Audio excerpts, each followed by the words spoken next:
여호와의 종 눈의 아들 여호수아가 110세의 죽음에 무리가 그의 기업의 경내 에브라임 산지 가스산 북쪽 timnat 헤레스에 장사하였고 그 세대의 사람도 다 그 조상들에게로 돌아갔고 그 후에 일어난 다른 세대는 여호와를 알지 못하며 여호와께서 이스라엘을 위하여 행하신 일도 알지 못하였더라.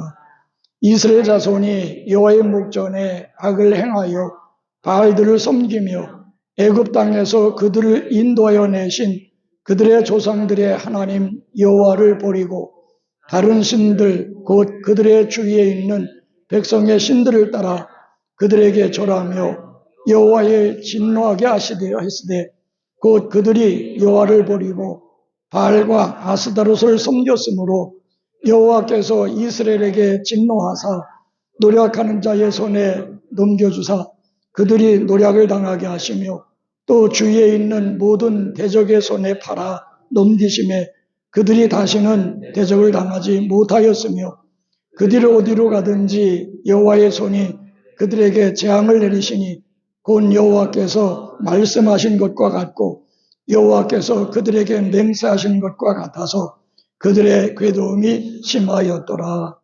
아멘. 지난번에 가나안 정복 전쟁은 세 단계로 이루어졌다고 말씀을 드렸습니다. 첫 번째 단계는 중요 군사 요충지, 그 당시는 도시 국가였기 때문에 중요한 도시를 먼저 점령했습니다. 그리고 두 번째 단계는 이제 가나안 땅을 12지파에게 분배를 했고 세 번째 단계는 이제 각 지파별로 자기들에게 분배받은 땅을 점령해 나가는 그런 단계였습니다. 그러나 이제 이 유다 지파와 같이 힘이 있고 숫자가 많은 지파는 단번에 올라가서 분배받은 땅을 점령했지만은 다른 지파들은 그렇지 못했습니다. 따라서 이제 이 가나안 땅이 완전히 정복된 것은 다윗이 왕 위에 오르고 다윗이 전쟁을 통해서 하나님이 그들에게 주시기로 약속한 땅을 정복했습니다. 그래서 다윗에 의해서 가나안 정복 전쟁이 완전히 마무리졌다고 볼 수 있습니다. 어찌됐든지 간에 이 여호수아를 중심으로 해서 정말 이 이집트에서 나온 1.5세나 이 광에서 태어난 2세들, 어떻게 보면 그들이 요단강을 건넜고 이 여리고성 전투에서 하나님이 하신 역사를 경험했던 그들이 살아있을 동안에는 하나님을 잘 섬겼습니다. 그런데 오늘 본 말씀에 보면 여호수아가 110세에 세상을 떠났고 그리고 조금 전에 말씀드렸던 하나님의 구원의 역사, 요단강을 건너고 여리고성이 무너지고 정말 이 전쟁에 싸울 때마다 하나님이 역사하신 그 역사를 목격한 경험한 사람들이 다 죽고 나서 이제 이 가나안 땅에서 새로 태어난 다른 세대는 하나님을 알지 못했다고 기록되어 있습니다. 우리나라의 경우에도 50년대 후반부터 이 성령의 바람이 거세게 일어나서 많은 성도들이 하나님의 능력과 성령의 역사와 여러 가지 은사들을 체험하고 그 체험적인 신앙을 가지고 정말 뜨겁게 하나님을 사랑했습니다. 그래서 우리 한국을 성장시켜 나가는, 개혁하는 그 일에 주도적인 역할을 교회가 감당했었습니다. 그러나 요즘 들어서 교회가 사회의 지탄의 대상이 되고 있는 것은 왜 그렇습니까? 최근 들어서 많은 목회자들 또 젊은 세대들이 하나님의 역사를 경험하지 못하고 지식적으로만 알고 형식적으로만 신앙생활하다 보니까 그런 결과를 초래했던 겁니다. 어떻게 보면 우리들이 살아가고 있는 이 이민사회, 특별히 토론토에도 마찬가지입니다. 우리 한인의 이민 역사는 그리 길지 않습니다만은 지금 이민 1세들은 거의 고령화 되어 가고 있습니다. 그러나 이민 1세는 그래도 한국에서 하나님을 경험했고 한국에서부터 신앙생활을 하던 사람들이기 때문에 하나님을 사랑하는 마음이 뜨겁고 어떤 상황 속에서도 그 신앙이 흔들림이 없습니다만은 그러나 이제 차세대, 신세대, 2세들로 말미암아 이루어지는 이 한인 사회뿐만 아니라 캐나다, 어떻게 보면 북미 전체가 그렇다고 볼 수 있습니다만은 교회들마다 신앙이 식어져 가고 있고 교회가 침체되어 가고 있다고 하는 사실입니다. 그렇다면 그 속에 1년 이제 몇 개월입니까? 한 10개월 돼 가나요? 1년 8개월? 그렇게 그 전에 세워진 우리 교회의 모습은 어떻습니까? 이제 다음 주부터 우리 최경민 목사님과 함께 우리가 신앙생활하며 또 새해부터는 우리 담임 목사가 세워지고 교회가 새롭게 출발해 나가게 될 터인데 그렇다면 우리가 하나님의 뜻을 받들어서 세운 우리 교회, 우리 편익심리의 교회를 이제 새해부터 그리고 앞으로 들어올 교인들 그리고 2세들에게 우리는 어떤 교회로 그들에게 물려줘야 할 것인가. 이 시간 신앙의 세대를 계승하자라고 하는 제목을 가지고 본문 말씀에서 주고 있는 교훈들 몇 가지 살펴보면서 그 문제에 대해서 함께 은혜를 나누고자 합니다. 첫째는 우리들 이후에 생겨나는 2세들에게, 이 차세대에게 하나님을 경험하는 신앙을 계승해 나가야 된다고 하는 사실입니다. 본문 말씀 10절에 보면 우리 다시 한번 같이 읽어봅니다. 시작. 그 후에 일어난 다른 세대는 여호와를 알지 못하며 여호와께서 이스라엘을 위하여 행하신 일도 알지 못하였더라. 아멘. 여기에서 알지 못했다라고 번역된 히브리어는 야다입니다. 이 야다라고 하는 단어는 알다, 이해하다, 경험하다라고 하는 뜻을 지니고 있어요. 창세기 4장 1절에서 보면 아담이 그 아내와 동침하며, 동침하다고 하는 단어 역시 바로 야다라고 하는 겁니다. 따라서 그들이 즉 여호수아와 기성세대가 다 죽고 그 이후에 새로 시작된 이 신세대 사람들은 하나님을 알지 못했다. 즉 하나님을 경험해 보지 못했다 그 말이에요.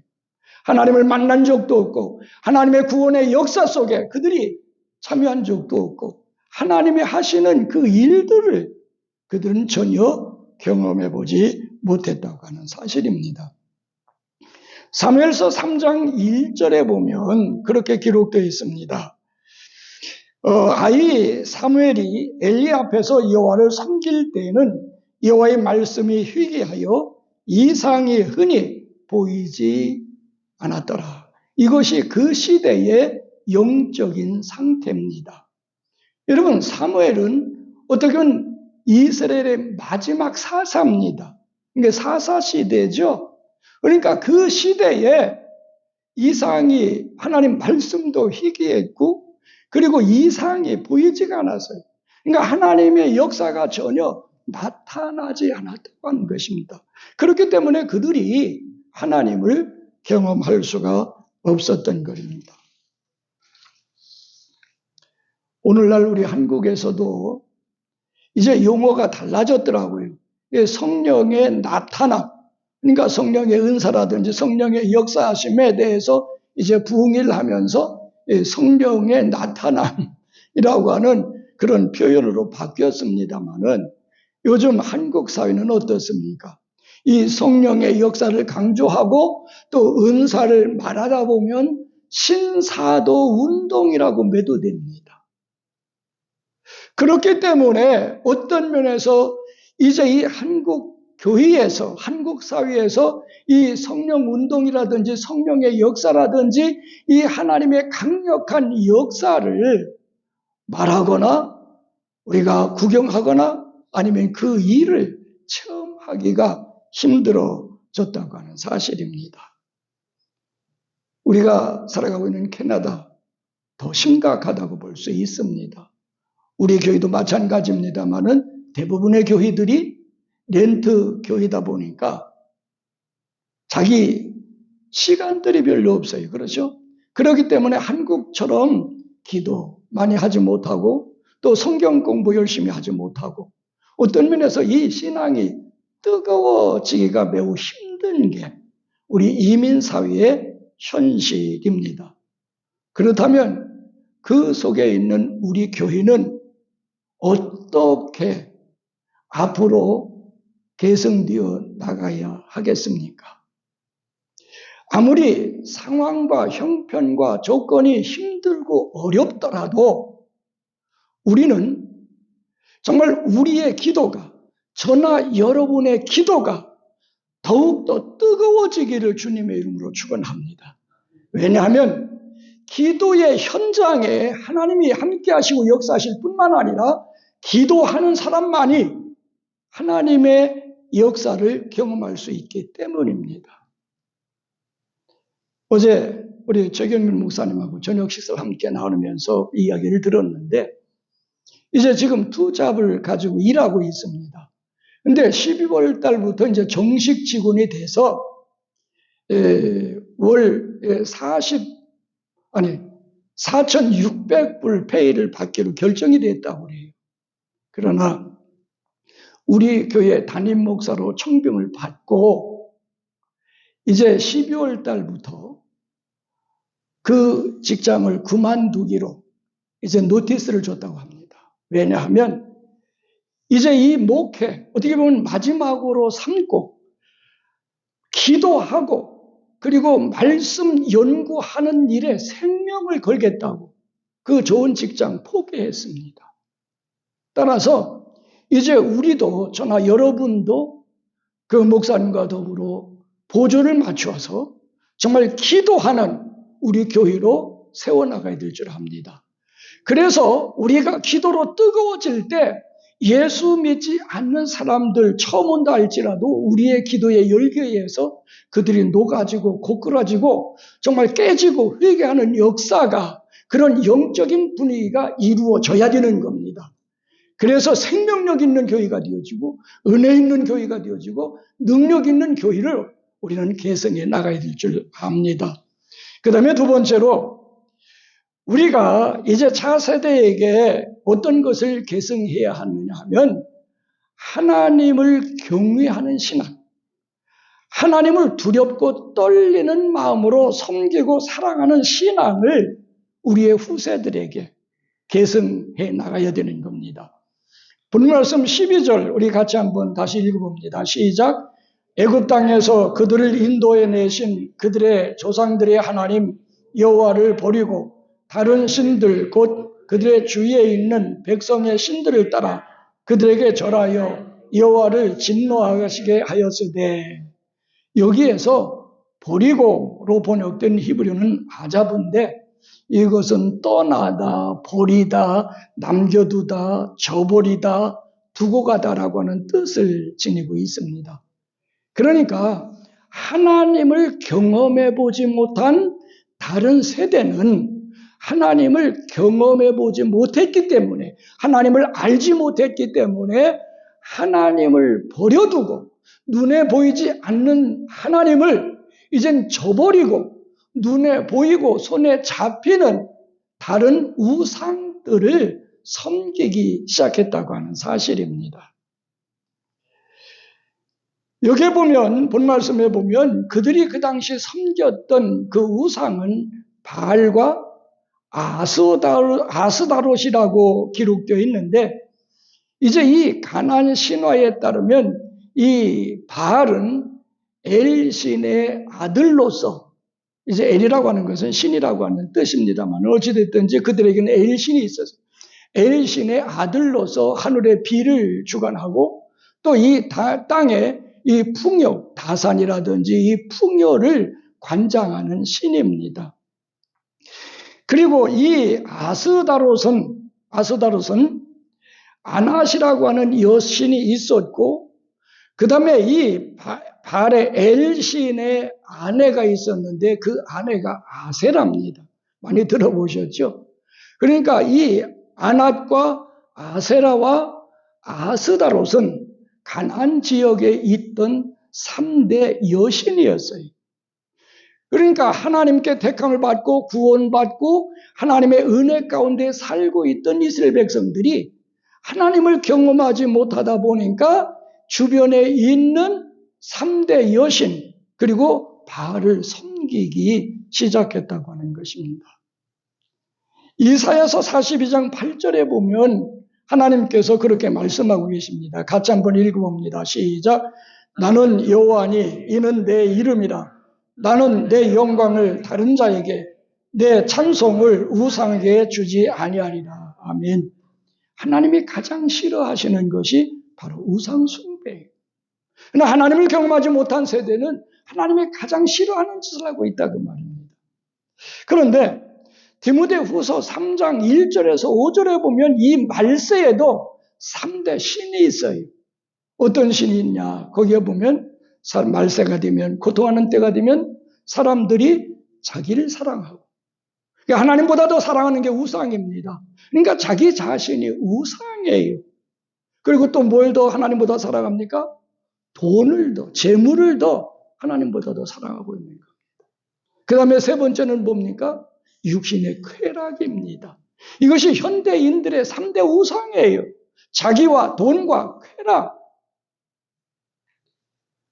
그래서 예수님께서는 마태복음 6장 24절에 그렇게 말씀하셨습니다. 같이 한번 읽어봅니다. 시작. 한 사람이 두 주인을 섬기지 못할 것이니 혹 이를 미워하고 저를 사랑하거나 혹 이를 중히 여기고 저를 경히 여김이라. 너희가 하나님과 재물을 겸하여 섬기지 못하느니라. 이게 우리 인간입니다.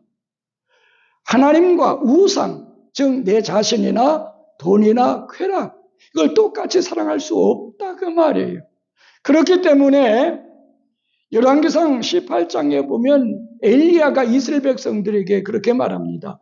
너희가 언제까지 둘 사이에서 머뭇머뭇하려느냐. 바알이 참 신이면 바알을 섬기고 하나님이 참 신이면 하나님께 돌아와라. 그게 엘리야의 촉구의 메시지였던 겁니다. 여러분은 무엇을 택하시겠습니까? 하나님, 나, 돈, 하나님, 그리고 쾌락. 이 둘 중에 무엇을 택하시겠습니까? 여호수아서 24장 15절에 보면 여호수아는 이스라엘 백성들 앞에서 고별 설교를 하면서 그렇게 고백했습니다. 같이 한번 읽어봅니다. 시작. 만일 여호와를 섬기는 것이 너희에게 좋지 않게 보이거든 너희의 조상들이 강 저쪽에서 섬기던 신들이든지 또는 너희가 거주하는 땅에 있는 아무리 족속의 신들이든지 너희가 섬길 자를 오늘 택하라. 오직 나와 내 집은 여호와를 섬기겠노라. 할렐루야. 바로 여호수아는 나와 내 집은 오직 누구만을 섬기겠다? 여호와만을 섬기겠다. 이것이 여러분의 신앙이 되어지기를 주님의 이름으로 축원드립니다. 이것이 여러분의 고백이 되어지기를 바랍니다. 그때 하나님이 기뻐하십니다. 마지막 세 번째로 우리는 어떤 신앙을 계승해 나가야 될 것인가? 하나님께 복종하는 신앙을 우리는 차세대에게 계승해 나가야 합니다. 사사기 21장 25절에 보면 이 사사 시대의 상황을 대표적으로 말씀하고 있는 내용이 있습니다. 우리 같이 한번 읽어봅니다. 시작.